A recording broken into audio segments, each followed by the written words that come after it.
हरे कृष्णा, राधे राधे। आप सभी का हमारे भक्ति स्टेटस में स्वागत है। आप सभी का दिन शुभ और मंगलमय हो।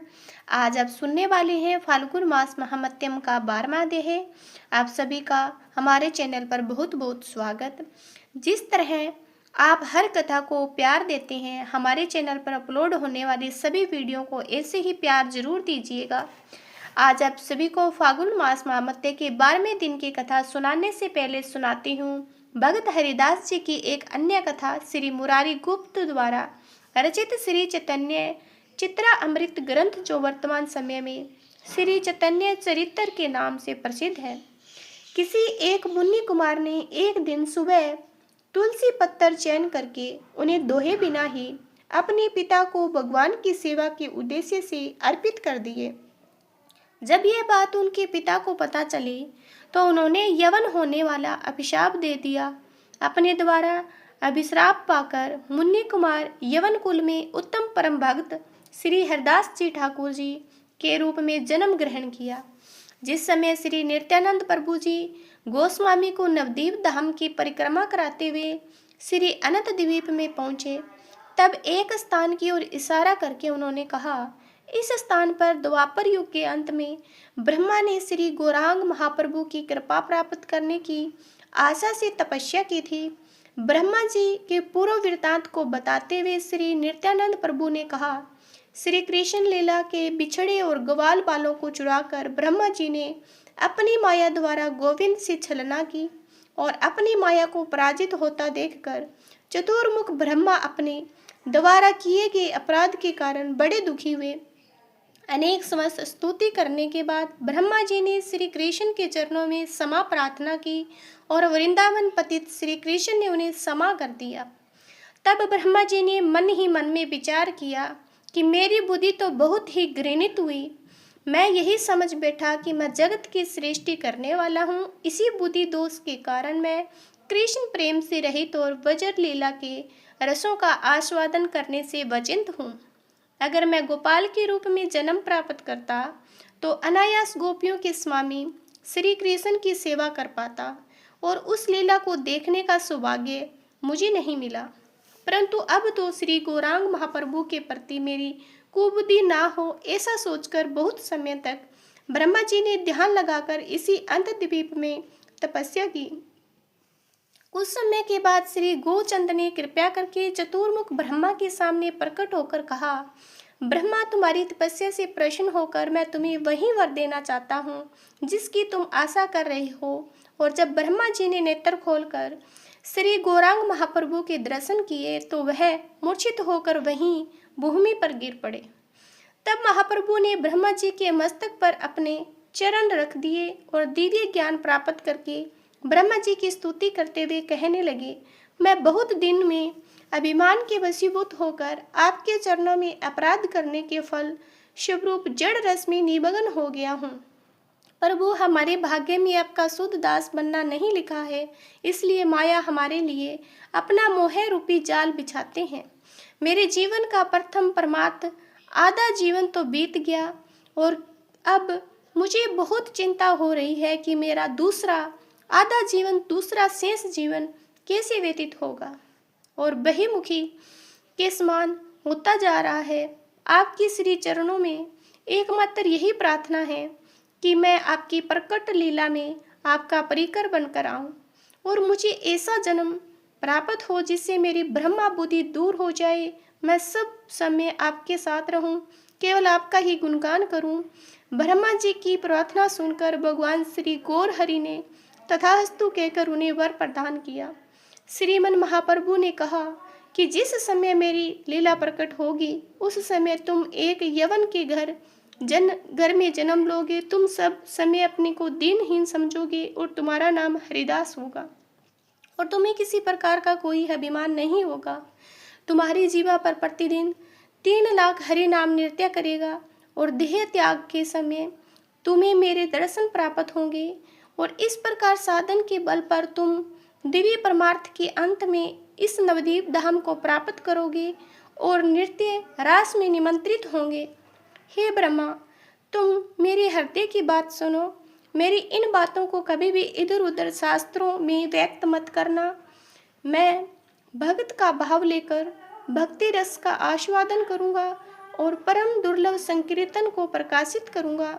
अन्य अन्य अवतारों के समय जितने भक्त थे उन सभी को ब्रज रस में निमंत्रित कर दूंगा। मेरा हृदय श्री राधिका के प्रेम में वशीभूत है। मैं उन्हीं के भाव के अंग क्रांति को लेकर प्रकट होगा। मेरी सेवा करके श्री राधा को किस सुख की प्राप्ति होती है, मैं राधा भाव लेकर उस सुख का भी आस्वादन करूंगा। आज से ही तुम मेरे शिष्यवृत्ति और मेरे गुरु भी हो। मेरे आपके शिष्य मैं हूँ। इसी प्रकार से मैं यह निवेदन करता हूँ कि आप हमारे परम पूज्य हो। इसी प्रकार से उन्होंने अपनी राधा के प्रति उन्होंने अपने आप को समर्पित करना चाहा। हे दीनबंधु, हे भक्त वत्सल, मुझे कब आपके श्री चरणों की प्राप्ति होगी। और इसलिए इस उपख्यान से स्पष्ट होता है कि श्रीमन महाप्रभु के परिक नमाचा श्री हरिदास ठाकुर ब्रह्मा ही है। यद्यपि कोई न कोई कहते हैं कि हरिदास चतुर्मुख ब्रह्मा है, तो कोई मानता है कि वे प्रहलाद के प्रकाश है। फिर सभी का एक ही मत है कि श्रीमन महाप्रभु के पार्षदों के साथ विहार करने वाले श्री हरिदास जी महाभागवत है। यह सत्य है श्री हरिदास जी जगत के ईश्वर श्री चैतन्य चंद्र के एक महान एवं मुख्य अनुचर है और जिनकी थोड़ी सी कृपा की कोर के कारण ही यह नाम रूपा आत्मक संपूर्ण संसार में स्थित है। यज्ञ याग जप तप ध्यान पूजा निष्ठा योग समाधि सभी का फल भगवान नाम में प्रीति होना ही है।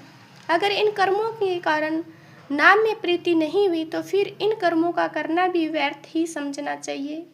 और नाम जप में देश काल में पात्र जाति वर्णन समय असमय सूची असुचि इन सभी बातों का भी विचार नहीं करना चाहिए।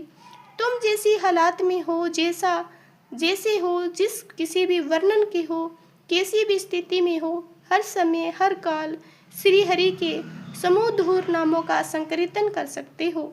नाम जप से पापी मनुष्य भी परम पावन बन जाता है। अंतत नीच से नीच सवर पूज्य माना जाता है। छोटे से छोटा भी सवर श्रेष्ठ हो जाता है। बुरे से बुरा भी महान भागवत भक्त बन जाता है। कबीरदास जी कहते हैं, नाम जपत कुठी बलो चुई चुई गिरे जो चाम कचन देह किसी काम की जिही मुख नाही राम सभी मिलकर प्रेम से बोलिए महाप्रभु हरिदास जी ठाकुर की जय। यह आज की कथा। अब सुनिए फाल्गुन मास महामत्यम आज का हद है। एक समय श्री सूत जी को नम्र शयन तीर्थ में बैठे देखकर शुनकादि आदि महर्षि ने बड़े हर्ष से जाकर उन्हें सबोर से घेर लिया।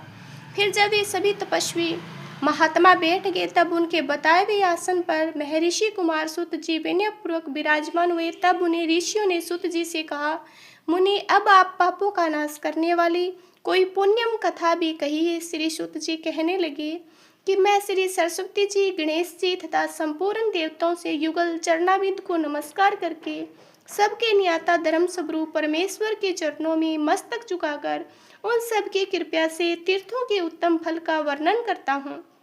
आप सभी ध्यान पूर्वक सुनिए। एक समय की बात है, सत्यवती नंदन व्यास जी राधा युधिष्ठिर के दरबार में आए। उनके आने का समाचार सुनकर सबको बड़ी प्रसन्नता हुई। भीमसेन आदि सभी भाई धर्मराज युधिष्ठिर के साथ उठकर खड़े हो गए। फिर युधिष्ठिर ने सामने जाकर भाइयों सहित उन्हें साष्टांग प्रणाम किया और विधि पूर्वक उनकी पूजा करके उन्हें सिंहासन पर बिठाकर उनका कुशल मंगल पूछा। तब धर्मा की व्यास जी ने उनसे पवित्र और दिव्य कथा सुनाई। कथा के अंत में राजा युधिष्ठिर ने मुनि श्रेष्ठ व्यास जी से इस प्रकार कहा कि हे ब्राह्मण देवता, आपकी कृपा से मैंने बहुत सी उत्तम कथाएं सुनी हैं। इस समय मैं धर्मा के उत्तम महामत्य की कथा सुनना चाहता हूँ। कृपया करके आप हमें कथा सुनाइए। तब व्यास जी कहने लगे, हे धर्मराज, धर्मा अनेक प्रकार के वृक्षों से युक्त तरह तरह की लताओं और गुलम से सुशोभित है, सदा पुण्यदायक है, निरंतर फलों से भरा रहता है। वहाँ पर किसी को किसी से कोई भी बैर नहीं होता। धर्मा सर्वदा निर्भय स्थान है।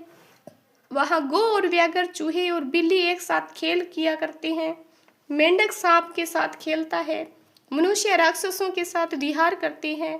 धर्मा महानंदमयम दिव्यम और पावन से भी अति पावन है। स्वर्ग में देवता लोग धर्मानिवासियों की प्रशंसा किया करते हैं। धर्मराज युधिष्ठिर ने पूछा, मुनि देवताओं ने उस क्षेत्र का नाम धर्मा कब रखा? तब व्यास जी बोले, राजन, एक समय धर्मराज ने बड़ी कठिन तपस्या में लगे हुए धर्मराज को देखकर ब्रह्मा और इंद्र आदि सभी देवता कैलाश पर्वत पर गए।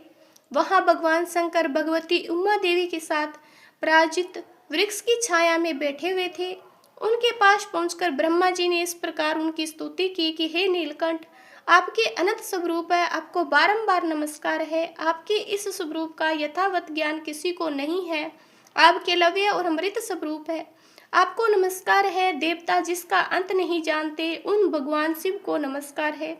नमस्कार है वाणी जिनकी प्रशंसा करने में असमर्थ है, उन चंदा माँ शिव को नमस्कार है। भगवान, आपके मन से चंद्रमा और नेत्रों से सूर्य की उत्पत्ति हुई है। देव, आप ही सब कुछ है, आप में ही सबकी स्थिति है। इस लोक में सभी प्रकार के स्तुति द्वारा संतवन करने योग्य भी आप हैं। हे ईश्वर, आपके द्वारा ये संपूर्ण विश्व प्रपंच व्यापक है, आपको बारंबार नमस्कार है। इस प्रकार महादेव जी की स्तुति करके श्री ब्रह्मा आदि देवता उनके आगे दंड की तरह पृथ्वी पर गिर पड़े। तब भगवान शंकर उनसे कहने लगे, देवतो, तुम क्या चाहते हो? कि ब्रह्मा जी कहने लगे कि सबके दुखों का नाश करने वाले महादेव धर्म आत्मा धर्मराज ने बड़ी दुस्सह तपस्या की। न जाने वे देवताओं का कौन सा उत्तम स्थान लेना चाहते हैं। यही सोचकर इंद्र आदि सभी देवता उनकी तपस्या से थरा उठे। देवेश, आप उन्हें तपस्या से उठाइए। महादेव जी बोले, देवताओं, मैं सच कह रहा हूँ कि तुम्हें धर्मराज से कोई भय करने की जरूरत नहीं है। यह सुनकर सभी देवता उठे और भगवान शिव की परिक्रमा और बार बार नमस्कार करके अपने अपने स्थान को निर्भय होकर चले गए। परंतु देवराज इंद्र को नींद नहीं आई, उनकी सुख शांति खो गई। मन ही मन सोचने लगे कि अरे, मेरे लिए तो ये बड़ा भारी विघ्न उपस्थित हुआ। धर्मराज ने मेरा इंद्र पद हड़प लेने के लिए कठिन तपस्या प्रारंभ करती है। ऐसा विचार करते हुए इंद्र ने देवताओं से कहा कि देवतागणों, मैंने बहुत क्लेश उठाकर जिसे प्राप्त किया है, उसी को धर्मराज के मुंह से छीन लेना चाहता है। यह सुनकर देवगुरु बृहस्पति जी बोले, फिर तो हे देवराज, इनकी तपस्या में विघ्न डालने के लिए वहां उर्वशी आदि अप्सराओं को भेजा जाए। उन सभी को भगवान शिव की बात पर और उनके द्वारा दिए गए आश्वासन पर भी विश्वास नहीं हो रहा। उनके द्वारा तरह तरह के उपाय सोचने लगे। तब देवराज इंद्र ने अप्सराओं से कहा कि तुम सब लोग शीघ्र ही धर्मायण को जाओ और वहां धर्मराज दुष्कर तपस्या में लीन है, वहां पहुंचकर उन्हें इस प्रकार लुभाओ जिससे वे अपनी तपस्या भ्रष्ट हो जाएं, ध्यान भंग हो जाए। इंद्र का यह वचन सुनकर वर्दनी नामक अप्सरा कहने लगी, हे पाक शासन, मैं देवताओं के कार्य की सिद्धि के लिए अपनी माया तथा रूप के बल से पूरी कोशिश करूंगी। ऐसा कहकर वर्दनी उस स्थान पर गई जहां धर्मराज तपस्या करते थे। वह अधिकाधिक वस्त्रों और आभूषणों से विभूषित होकर अपने गालों पर रोली की बेदी और नैनों में काजल लगाकर मनोहर रूप बनाकर उनके सामने गई और सबके मन को लुभाने वाला नृत्य करने लगी। उस समय धर्मराज का मन सहसा शुद्ध सा उठा। अब वर्दनी ने धर्मराज को शुद्ध सा हुआ देखकर पूछा कि प्रभु, समस्त चराचर जगत धर्म में ही स्थित है, वही साक्षात धर्म रूप होकर आप यह दुष्कर तपस्या क्यों कर रहे हो? यमराज जी कहने लगे, भामिनी, मैं भगवान महेश्वर के स्वरूप का दर्शन करना चाहता हूँ, इसलिए कठिन तपस्या कर रहा हूँ। सुनकर वर्दनी बोली, धर्मराज, इस तपस्या के कारण देवराज इंद्र आपसे भयभीत हो गए और उन्हीं से प्रेरित होकर उन्हीं के कहने पर यहाँ आपकी तपस्या में विघ्न डालने के लिए आई हूँ। वर्दनी के इस सत्य भाषण से अर्थात उनके सत्य बोलने से सूर्य नंदन धर्मराज बहुत संतुष्ट हुए। उन्होंने वर्दनी से इस प्रकार कहा कि मैं समस्त पाप कर्मा दुष्ट आत्मा प्राणियों के लिए धर्मराज हूँ, जितेंद्रिय मनुष्यों के लिए धर्म स्वरूप, वही मैं तुम्हें दुर्लभ वर देता हूँ। तुम कोई मनोवांछित वर मांगो। वर्दनी तब कहने लगी, धर्मधारियों में श्रेष्ठ मुझे लो, हित के लिए इंद्रलोक में स्थिरता पूर्वक निवास प्रदान कीजिए। धर्मराज जी कहने लगे, तथास्तु, अब तुम शीघ्रता से कोई दूसरा वर मांगो। वर्दनी कहने लगी, हे महामते, इस महान क्षेत्र में इसी स्थान पर मेरे नाम से एक प्रसिद्ध तीर्थ हो जो सभी पापों का नाश करने वाला हो। उसमें किया हुआ दान, होम, तप और स्वाध्याय सब कुछ अक्षय हो। तथास्तु कहकर भगवान धर्मराज मौन हो गए। तब वर्दनी ने प्रसन्नता पूर्वक उनकी 3 बार परिक्रमा करके मस्तक झुकाकर स्वर्गलोक को प्रस्थान किया। वहां जाकर देवराज इंद्र से इस प्रकार कहने लगी, हे देवेश, आप सूर्य नंदन, धर्म से भय मत कीजिए, यश प्राप्ति के लिए तपस्या कर रहे हैं। ऐसा कहकर वह इंद्र को प्रणाम करके अपने स्थान को चली गई। जिसके बाद धर्मराज विधि पूर्वक तपस्या में स्थित हो गए। उनकी घोर तपस्या देखकर देवताओं की प्रार्थना से भगवान शंकर वृषभ पर आरूढ़ होकर अस्त्र शस्त्र और सुंदर कवच धारण करके उसके स्थान को आए जहाँ की धर्मराज तपस्या में स्थित थे। वहां पहुंचकर महादेव कहने लगे, हे धर्मराज, तुम्हारी इस तपस्या से मेरा मन बहुत संतुष्ट है, तुम कोई वर मांगो। इस प्रकार शभाषण करते हुए भगवान महेश्वर को देखकर धर्मराज अपनी समाधि से उठकर खड़े हो गए और दोनों हाथ जोड़कर शुद्ध वचनों द्वारा उन्होंने लोकनाथ भगवान शिव की इस प्रकार स्तुति की कि हे भगवान, आप सब पर शासन करने वाले ईश्वर है, आपको नमस्कार है। योग रूपी आप परमेश्वर को नमस्कार है। हे नीलकंठ, आपका स्वरूप तेजोमय है, आपको नमस्कार है। ध्यान करने वाले मनुष्य आपके स्वरूप का जिस प्रकार चिंतन करते हैं उसके अनुरूप ही विग्रह धारण करने वाले प्रकट होते हैं, आपको नमस्कार है। आप नृत्य सौम्य सुख स्वरूप और श्री हरि है, आपको बारंबार नमस्कार है। हे लोकपाल, आपको नमस्कार है। आप रुद्र भीम और शांत स्वरूप है, आपको नमस्कार है। हे चंद्रशेखर, आपके सभी अंगों में बसम लगा हुआ, आपको नमस्कार है। आपके 5 मुख और 3 नेत्र है, आपको बारंबार नमस्कार है। सर्प आपके भूषण है, दिशाओं को ही वस्त्र के रूप में आपने ध्यान धारण कर रखा है, आपको बारंबार मेरा दंडवत नमस्कार है। इसी प्रकार धर्मराज कहता हुआ भगवान भोलेनाथ को, अंधकासुर का विनाश करने वाले, दक्ष को पाप का हरण लेने वाले, आपको नमस्कार है। आपने कामदेव को वशम किया, आपको नमस्कार है। हे प्रभु, मेरे द्वारा की गई इस स्तुति को जो पाठ करें वो पवित्र होकर तीनों काल पढ़े सुने, सभी पापों से मुक्त होकर कैलाश धाम को जाएं। इस प्रकार धर्मराज जी ने प्रणाम करके जब बड़ी भक्ति भाव शिव की स्तुति की, तब शिव जी कहने लगे, महाभाग, तुम्हारे मन में जो कोई इच्छा हो उसके अनुसार कोई वर मांगो। धर्मराज कहने लगे, हे प्रभु, अगर आप मुझे मनोवांछित वर देना चाहते हो तो इस महान क्षेत्र में आप मेरे नाम से प्रसिद्ध होकर निवास कीजिए। यह स्थान धर्मा के नाम से तीनों लोकों में प्रसिद्धि प्राप्त करे।